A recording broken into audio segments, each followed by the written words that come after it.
Hello everyone, daily star editorial English to Bangla translation আপনাদের স্বাগতম। আজ ২৬শে জানুয়ারি আজকে টিউটোরিয়াল আমরা শুরু করি। রোহিঙ্গা রিলোকেশন, রোহিঙ্গা স্থানান্তর। Third batch goes to Bhasan Char on jan 29-30। জানুয়ারির 29-30 তারিখে তৃতীয় ব্যাচ রোহিঙ্গাদের যে ভাসানচর স্থানান্তর হচ্ছে তার তৃতীয় ব্যাচ তৃতীয়বারের মতো ভাসানচরে যাবে বা রওনা দেবে বা স্থানান্তরিত হবে। ওকে, আমরা বডিতে যাই। Almost 3,000 Rohingya will be relocated to Bhasanchar by the end of this month, a top official said. একজন ঊর্ধ্বতন কর্মকর্তার মতে বা একজন ঊর্ধ্বতন কর্মকর্তা জানিয়েছেন প্রায় 3,000 রোহিঙ্গা এই মাসের শেষে ভাসানচরে স্থানান্তরিত হবে। This would be the third batch of the refugees to be relocated in the island to the island. এই চরে স্থানান্তরিত হওয়া তৃতীয় ব্যাচ ব্যাচের সদস্য হবে এই শরণার্থীরা, তৃতীয়বারের মতো যাবে। The relocation will take place on January 29 and 30, said the top officials of Refugee Relief and Repatriation Commission (RRRC), wishing not to be named. শরণার্থী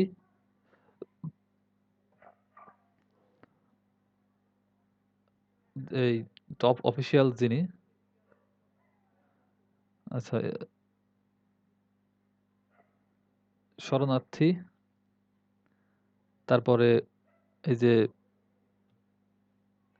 যে রিলিফ বা যে সাহায্য আর যে রিপ্যাট্রিয়েশন বা প্রত্যাবাসন কমিশনার পরিচালক নাম প্রকাশে অনিচ্ছুক এমন একজন জানিয়েছেন যে রিলোকেশন মানে স্থানান্তর হবে জানুয়ারির 29 এবং 30 তারিখে।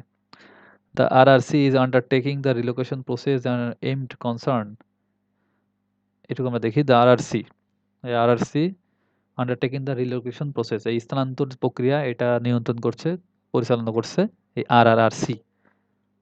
aimed concern, aimed মানে মধ্যে, এর মধ্যেই কনসার্ন কিসের মধ্যে রিলোকেশন করছে, রিলোকেট করছে concern from the international community that the island is a place risky place to live, যেখানে আন্তর্জাতিক যে সম্প্রদায় তারা অলরেডি উদ্বেগ জানিয়েছে যে যেই ভাসানচরে যে চরে তাদেরকে স্থানান্তর করা আছে সেখানে বসবাসের জন্য সেটা ঝুঁকিপূর্ণ। তাদের এই কনসার্ন যে চলছে এর ভেতরেই এর রিলোকেশনটা প্রসেসটা কমপ্লিট হচ্ছে। The first batch of 1,642 Rohingyas was relocated to Bhasanchar on December 4. Over 1,800 others were relocated on December 29. প্রথম ব্যাচে যে ১৬৪২ জন রোহিঙ্গাকে ভাসানচরে স্থানান্তর করা হয়েছিল সেটা হয়েছিল ডিসেম্বরের ৪ তারিখ, এবং ডিসেম্বরের ২৯ তারিখে দ্বিতীয় ব্যাচে ১৮০০ জন রোহিঙ্গাকে সেখানে স্থানান্তর করা হয়। মোস্ট অফ দ্য রিলোকেটেড রিফিউজিজ, স্থানান্তরিত যে রিফিউজি বা শরণার্থী ছিল তারা বলেছেন আমাদের প্রতিবেদককে, told reporters that living quarters on the island, এই যে এখানে যে বসত বাড়ি ভিটাগুলো আছে সেখানে বা কোয়ার্টারগুলো আছে বা বিল্ডিংগুলো আছে এখানে বাস করা way better than the congested মেকশেলফ সেন্টিজ in Cox's Bazar refugee camp.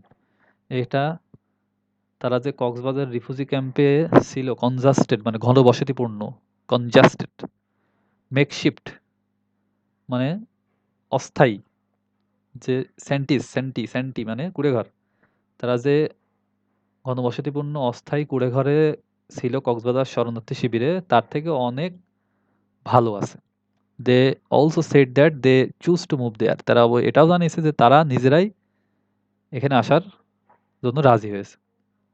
Bangladesh navy has undertaken এ টাকা 3,100 crore project titled the Astrayan 3 project on Bhasanchar for the refugees. এই বাংলাদেশ যে ভাসানচরের যে রিফিউজি শরণার্থী যেটার নাম কিন্তু আশ্রয়ন 3, সেটার দায়িত্বে রয়েছে বাংলাদেশ নেভি। যেখানে খরচ হয়েছে প্রায় ৩১০০ কোটি টাকা। তো আজকের টিউটোরিয়াল এতটুকুই। আপনারা পরে দেখবেন রোহিঙ্গাস এগুলো দেখবেন, দেখতে পারেন। সবসময় কমপ্লিট করার চেষ্টা করবেন। আমি ভিডিও অনেক বড় হয়ে যায় বলে একটু ছোট, ছোট করে করার চেষ্টা করি, যাতে আপনারা মিনিমাম প্র্যাকটিসটা করেন। More Rohingyas are becoming interested in moving on Bhashan Char for the better future. তো বুঝতে পারছেন। আজকের টিউটোরিয়ালটা তুলনামূলক অনেক সহজ ছিল। আমি যে প্রতিদিন যে টিউটোরিয়াল শেষে একটা টিউটোরিয়াল যতটুকু কমপ্লিট করি, সেখানে নতুন, নতুন যে ওয়ার্ডগুলো আসে বা কঠিন যে ওয়ার্ডগুলো আসে সেগুলার মিনিংও আমার এই ভিডিওর ডেসক্রিপশনে আমি দিয়ে দিই। আপনারা ওখান থেকেই প্রতিদিন ২ টা ৪ টা ৫ টা করে নতুন, নতুন ওয়ার্ড শিখতে পারবেন। তো ধন্যবাদ। ভালো থাকবেন।